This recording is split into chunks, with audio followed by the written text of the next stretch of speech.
So before we go ahead to the next questions, थोड़े से questions हमारे pending है. We will go through a very simple and a very small topic which is called as variation of resistance with temperature. अगला topic है हमारा variation of resistance with temperature. Variation of resistance with temperature, इसको हम लोग बोलते हैं temperature dependence of resistance. It is also known as temperature dependence of resistance. Temperature dependence of resistance.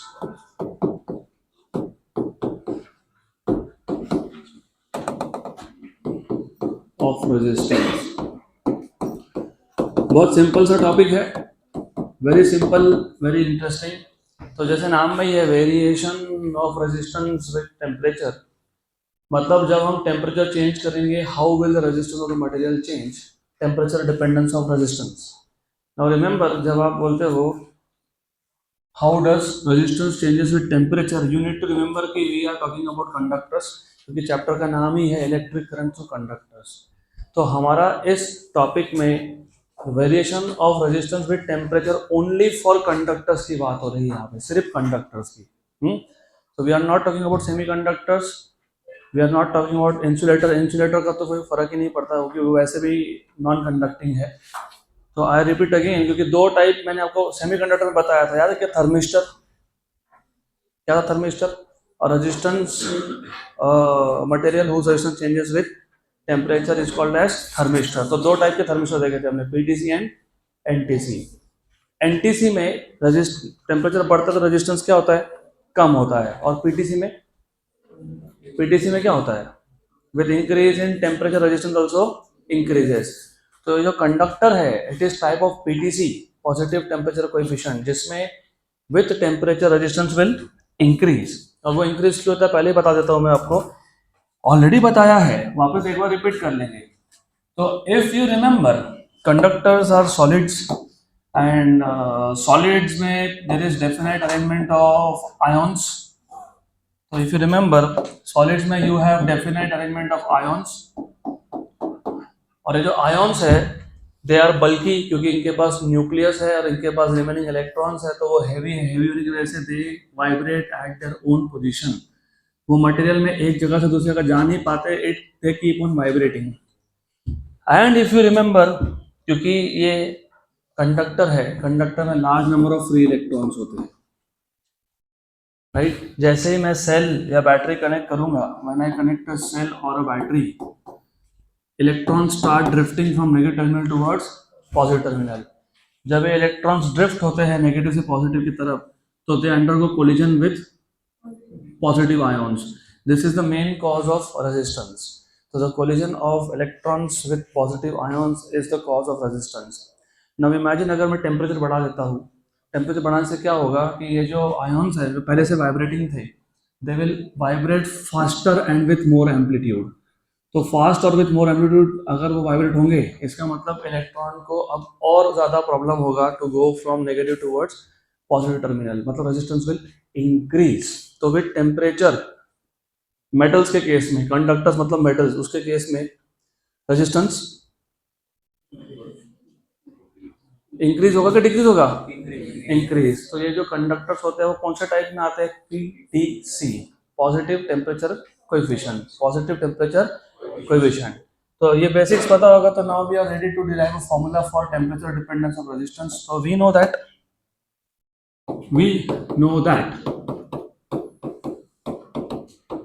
the resistance of conductors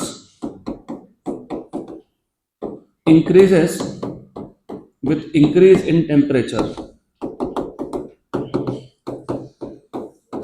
With increase in temperature. Simple. अब अगर imagine मैं एक graph plot कर लूं जिसमें एक एक्सिस पे रेजिस्टेंस है और दूसरे एक्सिस पे टेम्परेचर है. और बाय द वे ये टेम्परेचर हम लोग डिग्री सेल्सियस में ले रहे हैं. And at 0 degree Celsius 0 degree Celsius पे रेजिस्टेंस की कुछ वैल्यू होगी, उसको मैं R0 बोल देता हूँ। तो मैं एक काम कर देता हूँ, यहाँ पे बोल देता हूँ let R0 is the resistance at 0 degree Celsius. तो 0 डिग्री सेल्सियस पर रेजिस्टेंस की वैल्यू 0 नहीं है, there is some value. If you remember, अगर मेरे पास एक ग्राफ है एक्स और वाई एक्सिस, अगर x की वैल्यू 0 हो तो वो पॉइंट कहाँ होता है? वाई एक्सिस पे। यहाँ पे वाई एक्सिस पे कौन है? रेजिस्टेंस। एक्सिस पे कौन है? टेम्परेचर। टेम्परेचर कितना लिया मैंने?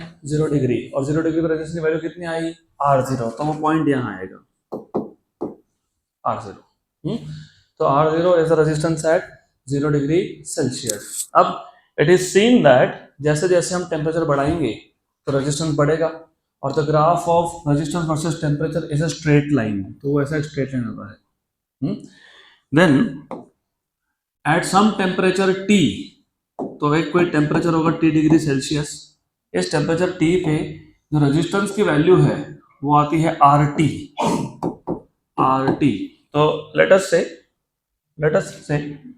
RT is the resistance at higher temperature T, at higher temperature T°C। यहाँ तक क्लियर? पक्का पक्का। हम लोगों को देखना था how does the resistance of a conductor changes with temperature. So variation of resistance with temperature, temperature dependence of resistance, दोनों एक ही टॉपिक है। So we know that for conductors the resistance increases with increase in temperature। तो 0 degree Celsius पर temperature की value थी R0, temperature बढ़ाए T degree तक ले गए, T डिग्री पर रेजिस्टेंस हो गया RT, और जब तुम इसको एक्सपेरिमेंटली वेरीफाई करोगे तो एक ग्राफ मिलेगा which is a straight line. ये इंपॉर्टेंट है, this is important. So it is seen that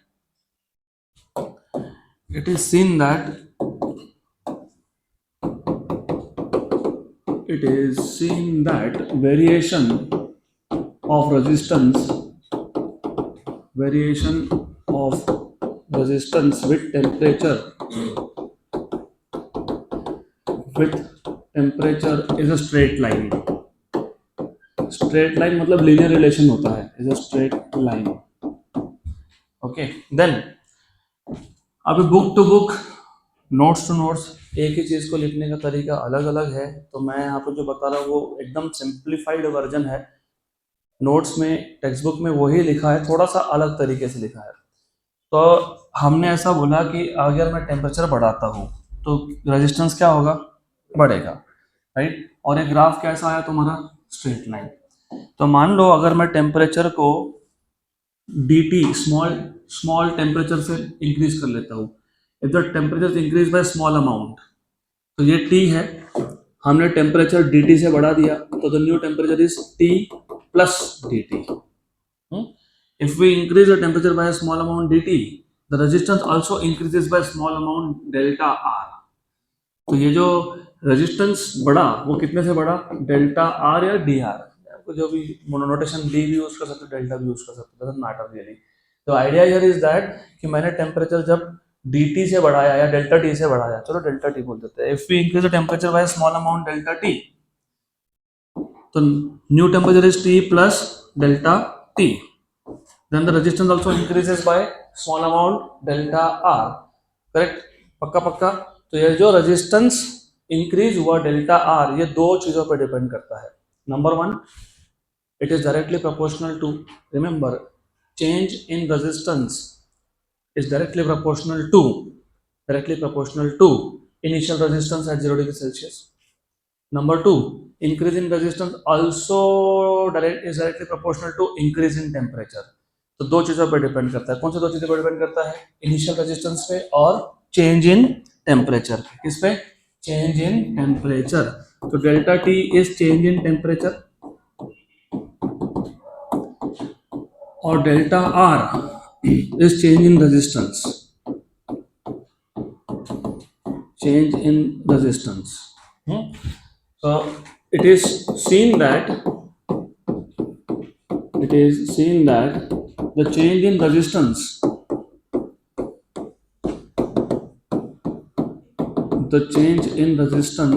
delta R is directly proportional to it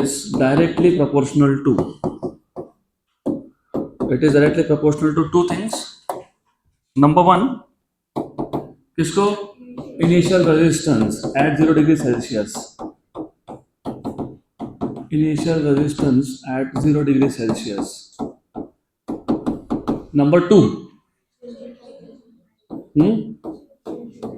change in temperature, that is delta T. Change in temperature, delta capital T. Therefore, you have delta R, change in relation proportional to R0, and delta R proportional to क्या आएगा? Delta T. बराबर, दोनों को combine कर देते हैं. तो therefore you have delta R proportional to R0 delta T. Therefore delta R is equal to, जब तुम प्रोपोर्शनलिटी का साइन हटाओगे तो क्या लिखोगे? Constant of proportionality. ये नोटेशन को क्या बोलते हैं? अल्फा. हाँ, यहाँ पे अनफॉर्चुनेटली जो कांस्टेंट ऑफ प्रोपोर्शनलिटी है उसका सिंबल भी अल्फा ही है, तो इसको सिर्फ मैं थोड़ा शेप चेंज करके दिखा रहा हूँ. So this alpha is not proportionality वाला alpha. This alpha is constant of proportionality. क्या है ये? Constant of proportionality. और इसका नाम है इसका नाम पता है क्या है? Temperature coefficient of resistance. क्या बोलते हैं इसको? Temperature coefficient of resistance. So alpha is constant of proportionality, known as temperature coefficient of resistance. Temperature coefficient of resistance. तो अल्फा R0 डेल्टा T. पक्का पक्का? श्योर 100%. तो what is delta R? Therefore delta R equals to alpha R0. What is delta T? Final temperature minus initial temperature. What is final temperature for us? T. What is initial temperature? 0. So therefore, delta R, what is delta R by the way? Final resistance minus initial resistance. So RT minus R0 equals to alpha R0 T. तो alpha आ गया RT minus R0 upon R0 into T. पक्का? अभी कहीं पे इसको delta T लिखा है, एक ही बात है, delta T is T minus 0. It's the one and the same thing, कोई प्रॉब्लम नहीं है. पहली बार थोड़ा सा कंफ्यूज होता है, दूसरी बार कुछ नहीं लगता है. It's too simple topic. तो यहाँ तक क्लियर. तो इस इक्वेशन पे वापस आएंगे, फिर हम डिफाइन करेंगे alpha coefficient, temperature coefficient of resistance define करना बाकी वो करेंगे. Basic idea is very simple. हमारे पास एक कंडक्टर है और कंडक्टर का रेजिस्टेंस टेम्परेचर पे डिपेंड करता है. जब मैं बोलता हूँ कि किसी भी मटेरियल का रेजिस्टेंस टेम्परेचर पे डिपेंड करता है, इसके दो मतलब होते हैं कि टेम्परेचर बढ़ाओगे तो रेजिस्टेंस बढ़ेगा या टेम्परेचर बढ़ाओगे तो रेजिस्टेंस कम होगा. अगर टेम्परेचर बढ़ाने के साथ रेजिस्टेंस बढ़ता है तो उसको हम आगे जाके बोलने वाले हैं positive temperature coefficient, PTC material. और जिसमें टेम्परेचर बढ़ने के साथ रेजिस्टेंस कम होता है वो होता है NTC. Right? Semiconductors are NTC, negative temperature coefficient. Semiconductor में टेम्परेचर बढ़ने के साथ रेजिस्टेंस कम होता है, क्योंकि जैसे टेम्परेचर बढ़ाओगे सेमीकंडक्टर में तो electrons from valence band go to conduction band. मतलब इनफैक्ट टेम्परेचर बढ़ने के साथ more electrons are available for conduction. तो वहाँ पे टेम्परेचर बढ़ने के साथ रेजिस्टेंस कम होता है. यहाँ पे कंडक्टर्स में, मेटल्स में टेम्परेचर बढ़ेगा तो आयॉन्स के वाइब्रेशन बढ़ते हैं. आयॉन्स के वाइब्रेशन बढ़ते हैं तो इलेक्ट्रॉन को ज़्यादा प्रॉब्लम फेस करना पड़ता है फॉर द ड्रिफ्ट मोशन. इसका मतलब रेजिस्टेंस इंक्रीज होता है. तो कंडक्टर कौन से टाइप के मटेरियल है? पीटीसी. पक्का? Good. So for conductors resistance increase in temperature. तो जब मैं रेजिस्टेंस वर्सेस टेम्परेचर का ग्राफ प्लॉट करता हूँ तो I get a straight line where at 0 degree Celsius the resistance is R0 and at some higher temperature T the resistance is RT and it is a straight line. अगर मैं और temperature बढ़ाता हूँ तो resistance और बढ़ता है. तो ये कुछ बेसिक पैरामीटर तुमको लगने वाले हैं. R0 is resistance at 0 degree Celsius, RT is resistance at higher temperature T degree Celsius, delta T is change in temperature, delta R is change in resistance due to change in temperature. पक्का? Okay. तो it is seen that अभी देखो question ये है, for example अगर मैं temperature example 1 degree से बढ़ा देता हूँ या 2 डिग्री से बढ़ाता हूँ या 10 डिग्री से बढ़ाता हूँ, तो क्वेश्चन ये है कि for a given increase in temperature resistance कितना इंक्रीज हुआ। तो if I change the temperature by delta T, how much is the change in resistance. तो it is seen that the change in resistance delta R depends on two things. It is directly proportional to initial resistance at 0 degree Celsius and it is directly proportional to change in temperature. So delta R is proportional to R0, delta R is proportional to delta T. दोनों को combine कर दिया तो delta R is proportional to R0 delta T। फिर वो जो proportional का sign हटाओगे तो एक कांस्टेंट लिखोगे, तो R0 equals to alpha R0 delta T। उस अल्फा का नाम क्या है, कांस्टेंट प्रोपोर्शनल तो है, नाम क्या है, temperature coefficient of resistance. So it is called as temperature coefficient of resistance. पक्का। तो delta R is alpha R0 delta T. Delta T is final temperature minus initial temperature. Final कितना था, T, initial कितना था, 0, right. Then what is delta R, final resistance minus initial resistance, equal to alpha R0 T. तो alpha क्या आ गया, R T minus R0 upon R0 T. अब ये जो डेफिनेशन है ये थोड़ा अच्छे से समझ लेना, क्योंकि जो अगला चैप्टर आने वाला है ना, थर्मल प्रॉपर्टीज ऑफ मैटर, अभी हम लोग इलेक्ट्रिक करंट थ्रू कंडक्टर्स नाम के चैप्टर में है। एक चैप्टर नेक्स्ट आपका जो लाइन में है वो है थर्मल प्रॉपर्टीज ऑफ मैटर। वहाँ पे ऐसे 3 इक्वेशन और बनेंगे। सिर्फ यहाँ पे हम लोग देख रहे हैं temperature dependence of resistance, how does resistance change with temperature. वहाँ पे आएगा एक्सपांशन कोएफिशिएंट। जैसे तुमने यहाँ पे टेम्परेचर कोएफिशिएंट ऑफ रेजिस्टेंस बोला, वहाँ पे एक्सपांशन कोएफिशिएंट बोलोगे, फॉर्मूला सेम बनते हैं, इसलिए थोड़ा ध्यान देना। डिफाइन कैसे करते हैं वो भी देख लो। अभी मुझे अल्फा डिफाइन करना है, which is temperature coefficient of resistance. Define करने के लिए हम लोग क्या करते हैं, हम लोग ऐसा मान लेते हैं कि जो इनिशियल रेजिस्टेंस था वो 1 ओहम था। कितना था, 1 ओहम।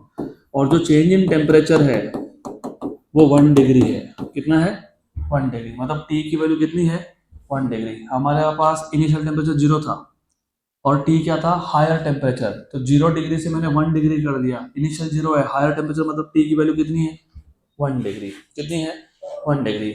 इसका मतलब अगर मेरे पास एक कंडक्टर था जिसका 0 डिग्री सेल्सियस पे रेजिस्टेंस कितना था, 1 ओहम।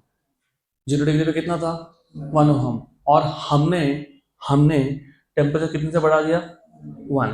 तो ये दोनों 1 1 लिख दे तो अल्फा क्या बन जाएगा, RT minus R0, RT minus R0। मैंने जानबूझ के वर्ड नहीं लिखा, मुझे पता है, but I am not writing down 1 क्योंकि मुझे डिफाइन करना है। तो अल्फा इक्वल टू क्या आ गया, RT minus R0। Alpha equal to क्या आ गया, RT माइनस R0। क्या आ गया, RT माइनस R0। क्या आ गया, RT माइनस R0। लेकिन RT माइनस R0 कौन था, इंक्रीज इन रेजिस्टेंस था। कौन था, इंक्रीज इन रेजिस्टेंस। तो अल्फा खुद कौन है, increase in resistance, but under a condition. तो अभी डिफाइन कैसे करते हो समझ लो। Temperature coefficient of resistance is defined as increase in resistance. Increase in resistance. ये जो डिनोमिनेटर में R0 था उसकी वैल्यू क्या लिख दी तुमने, 1, और T के लिए क्या लिख दी तुमने, 1। तो पर डिग्री इंक्रीज इन, अरे टेम्परेचर कितने से बढ़ा, 1 डिग्री। तो पर डिग्री इंक्रीज इन टेम्परेचर। पक्का। और उस टाइम पे इनिशियल रेजिस्टेंस की वैल्यू कितनी थी, 1 ओहम। तो डिफाइन कैसे करोगे बताओ। अरे बस सिंपल है, ये वैल्यू क्या हो गई, 1। ये वैल्यू क्या हो गई, तो ये दोनों की वैल्यू 1 और 1 हो गई। तो बचा कौन, RT माइनस R0। RT मतलब higher resistance, temperature at higher resistance at higher temperature, और R0 मतलब रेजिस्टेंस एट लोअर टेम्परेचर। तो हायर टेम्परेचर पे resistance minus lower temperature resistance मतलब क्या, चेंज इन रेजिस्टेंस। तो अल्फा की वैल्यू क्या है, चेंज इन रेजिस्टेंस। तो डिफाइन कैसे करेंगे, temperature coefficient of resistance, temperature coefficient of resistance is defined as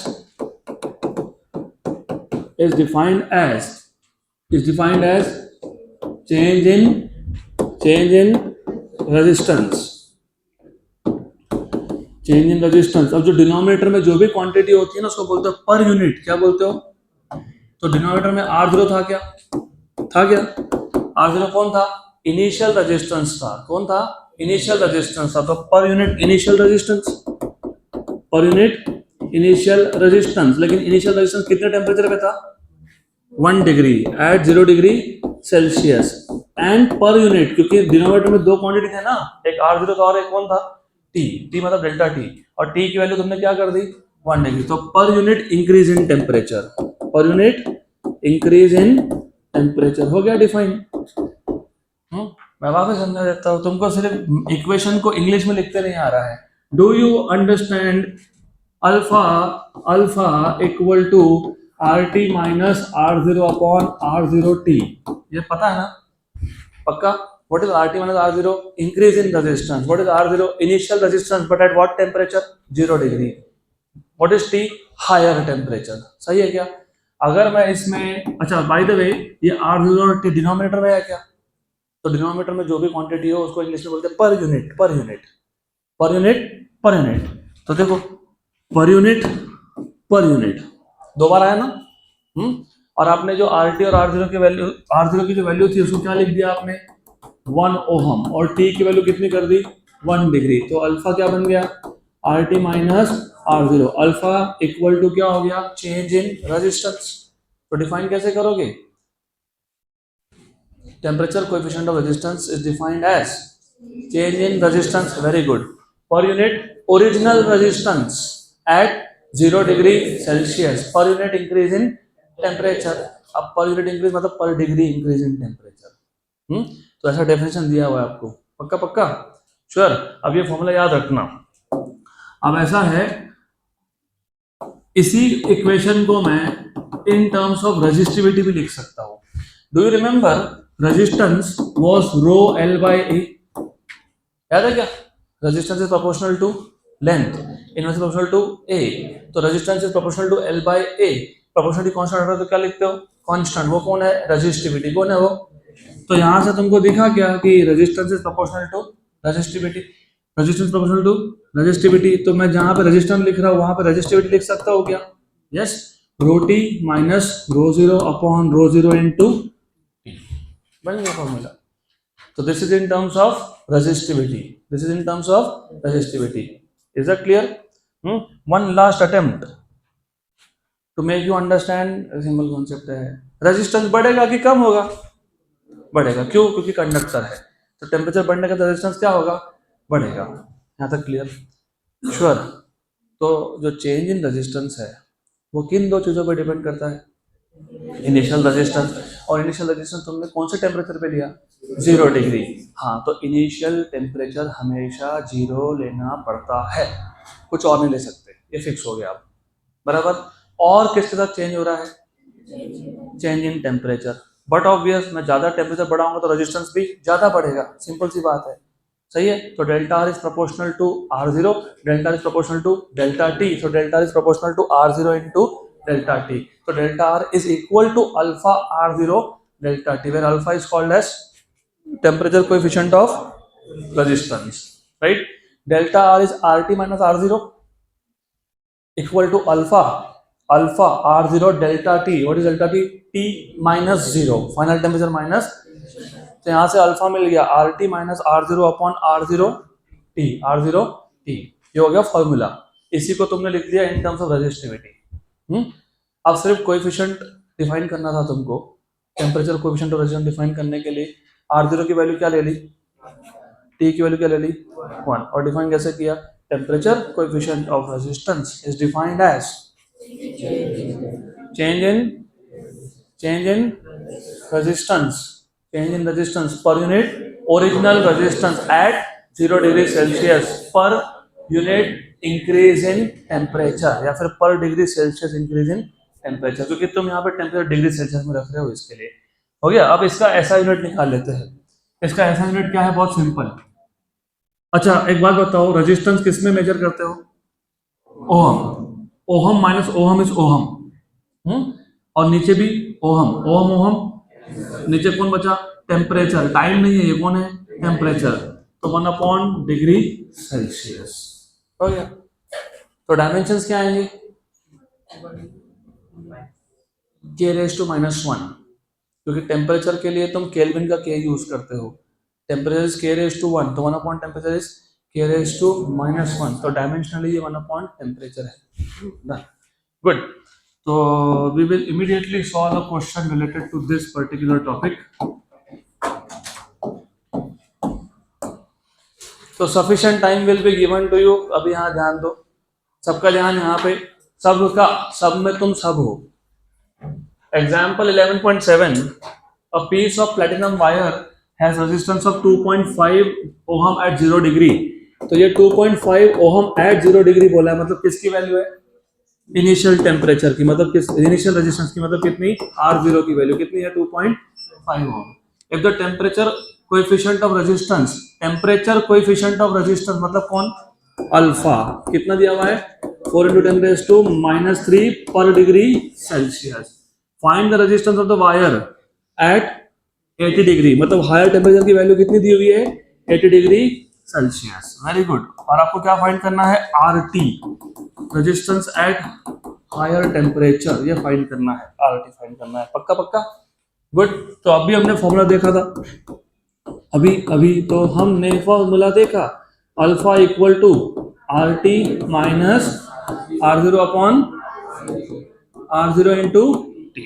अभी इसको सिर्फ थोड़ा सा हम लोग मॉडिफाई करेंगे फॉर्मूला को टू फाइंड आउट RT. तो बहुत सिंपल है, एक्सट्रीमली सिंपल केस. देखो इसको यहां ले आऊं क्या?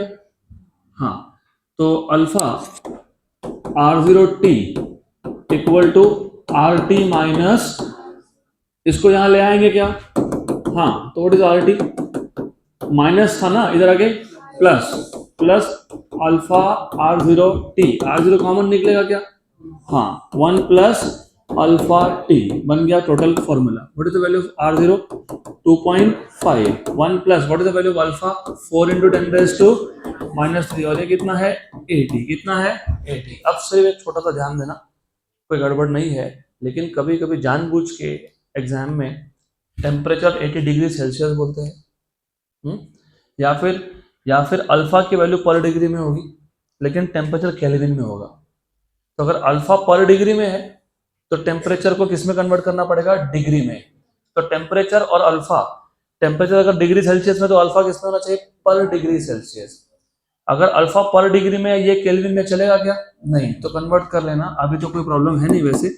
तो 2.5 व्हाट इज 8 4 था 32, तो 840 मतलब 480 था 320 × 10⁻³ 0.32. तो 1 प्लस 0.32 मतलब कितना हो गया? 2.5 इंटू 1.32. इसको कैलकुलेट कर लो, हो गया 2.5 इंटू 1.32 कितना आ गया? 3.3. सो resistance at temperature 80 degree is 3.3. तो 3.3 ओहम. तो अगला क्वेश्चन, अभी वो जो हमने कलर कोडिंग स्कीम सीखा था उसके क्वेश्चन हमारे बाकी है.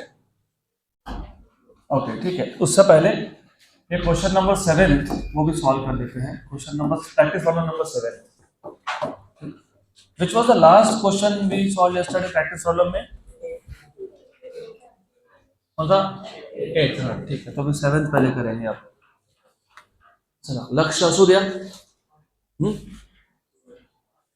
जिनका ध्यान नाही होगा, ज्यांचं लक्ष नसेल ना, मी त्यांना खूप प्रश्न विचारणार आहे. तुमच्यापासून सुरू करूया आपण. सिल्वर वायर, अच्छा मराठी बोल लेता हूँ, thank you. A silver wire has a resistance of 4.2 ohm at 27 degree. तो हायर टेम्परेचर कितना है? और हायर टेम्परेचर पे जो रेजिस्टेंस है RT, उसकी वैल्यू कितनी है? 4.2 एंड रेजिस्टेंस 5.4 एट 100. तो अभी देखो ऐसा है कि 0 डिग्री पे बताया ही नहीं तुमको, ये दिया है तुमको T1 टेम्परेचर पे, क्योंकि अब 0 डिग्री नहीं बताया, 0 डिग्री नहीं है. तो अब तक क्या कर रहे थे तुम? हायर टेम्परेचर को क्या बोल रहे थे? T. लोअर क्या था?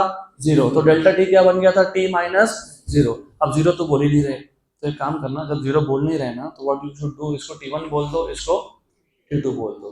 तो T1 पे जो रेजिस्टेंस है वो R1 हो गया, वो कितना है? 4.2। T2 पे जो रेजिस्टेंस है वो R2 हो गया, वो कितना हो गया 5.4। और पूछा क्या है, determine the temperature coefficient of resistance. तो गिवन पैरामीटर में तुमको क्या क्या दिया है पहले तुम वो देख लो।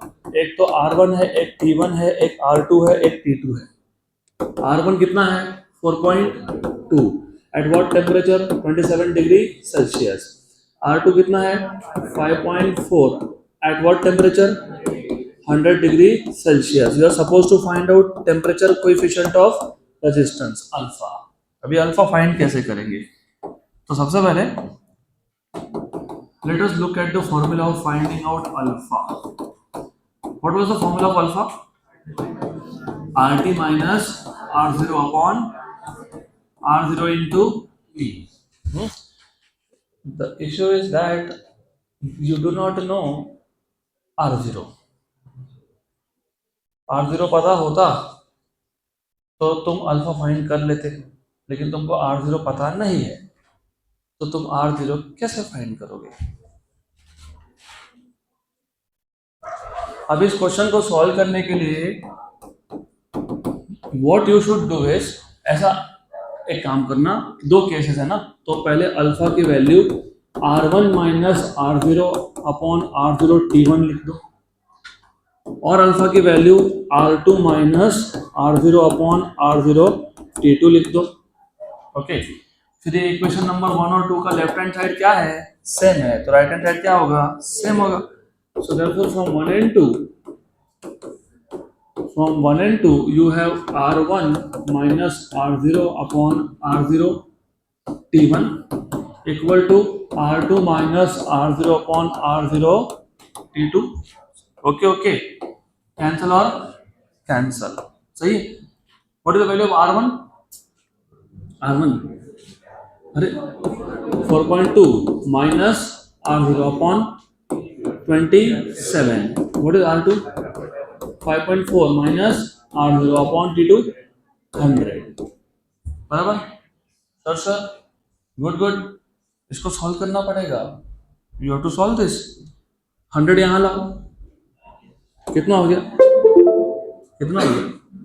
अरे 4.1 कितना होता है 420 माइनस 100 R0 27 इंटू 5.4 27 into 5.4 145.8।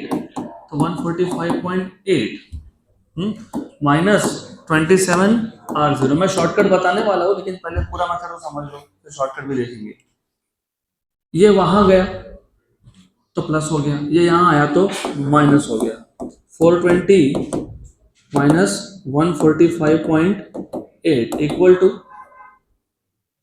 100 में से 27 गया तो कितना होता है 73 R0। बराबर, good. What is 420 minus 145.8?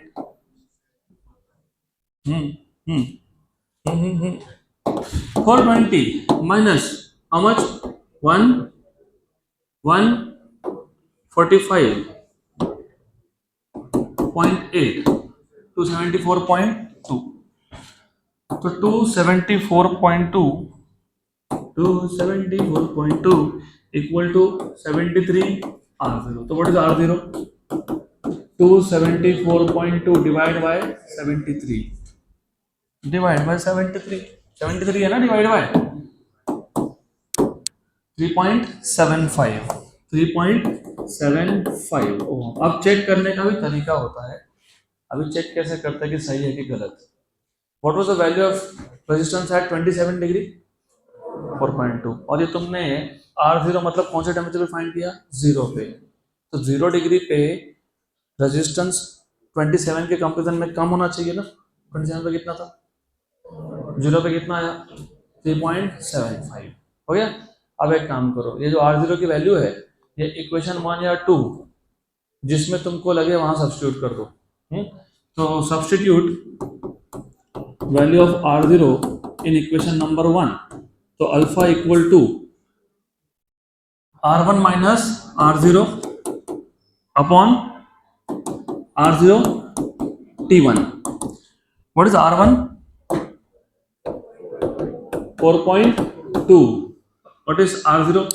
3.75 upon R0 3.75 into, अरे ये ना मेरे को पसंद नहीं आया, इक्वेशन नंबर 2 में लिखते हैं।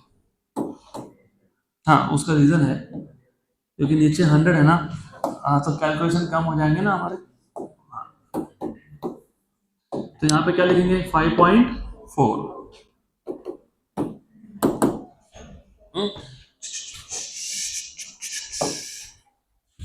5.4 में से कितना माइनस होगा 3.75, डिवाइड बाय कितना होगा 3.75 और डिवाइड बाय कितना होगा 100। तो 0.44 डिवाइड बाय 100 मतलब 0.44 इंटू 10⁻⁻2 पर डिग्री सेल्सियस। देखो जरा आंसर।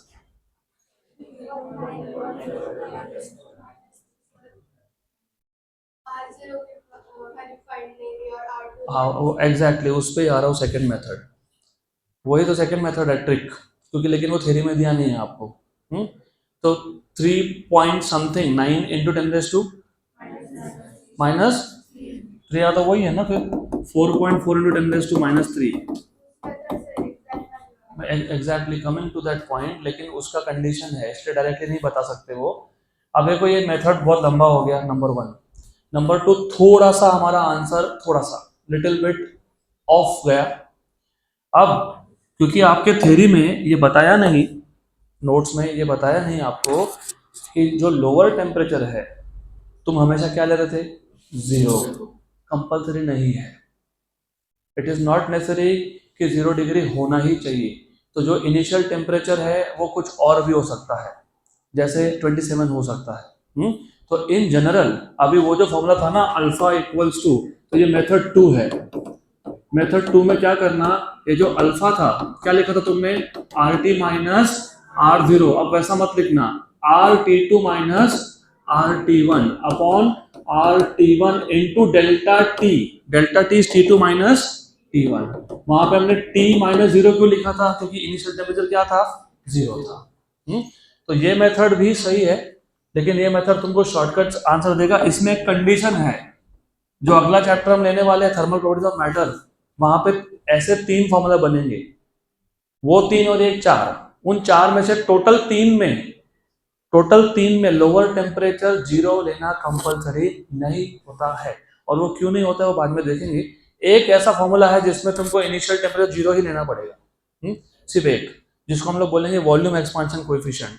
तो रेजिस्टेंस के लिए, लीनियर एक्सपांशन कोएफिशिएंट के लिए और एरियल एक्सपांशन कोएफिशिएंट के लिए this is not a criteria कि तुमको इनिशियल टेम्परेचर हमेशा क्या लेना चाहिए 0। चलता है, अगर ऐसा लगेगा तो भी चलता है। तो अभी इससे फास्ट होगा, तो अभी अल्फा की वैल्यू यहाँ से डायरेक्टली तुमको मिल जाएगी।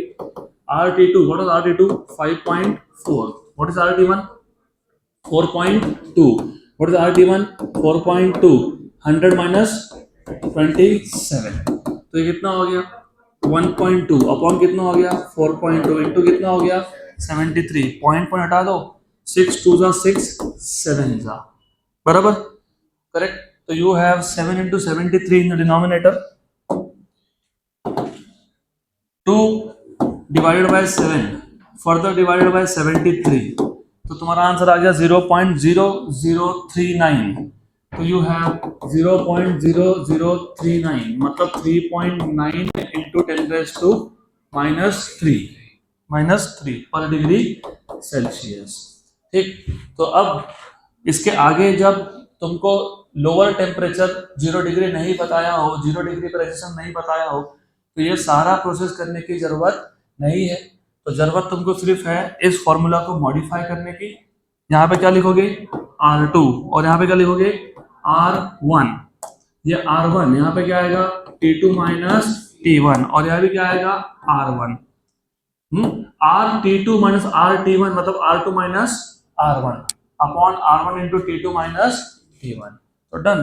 तो अब अगली बार से you just have to do this formula and वो तो हमने सॉल्व किया ही। अब इसको RT2 बोल दो या R2 बोल दो, चलता है, कोई इश्यू नहीं है, दैट्स ओके, डन। तो बाय द वे, क्योंकि अभी मैंने आपको बोला टोटल इस टाइप के 4 फॉर्मूला आएंगे, उसमें से एक इस चैप्टर में हुआ 3 अगले चैप्टर में होंगे। उन 4 में से 3 के लिए लोअर टेम्परेचर तुम 0 डिग्री लो कंपलसरी नहीं है। उसका रीजन ये है, इफ यू लुक, ये जो पूरा कॉन्सेप्ट था उसमें एक ग्राफ बना था। कौन सा ग्राफ है? लीनियर। कौन सा है? तो रेजिस्टेंस वर्सेस टेम्परेचर का ग्राफ, क्या है? स्ट्रेट लाइन है। क्या है? Straight line. जो अगला चैप्टर आएगा जिसको तुम थर्मल प्रॉपर्टीज ऑफ मैटर बोलोगे, उसमें अगर मैंने एक रॉड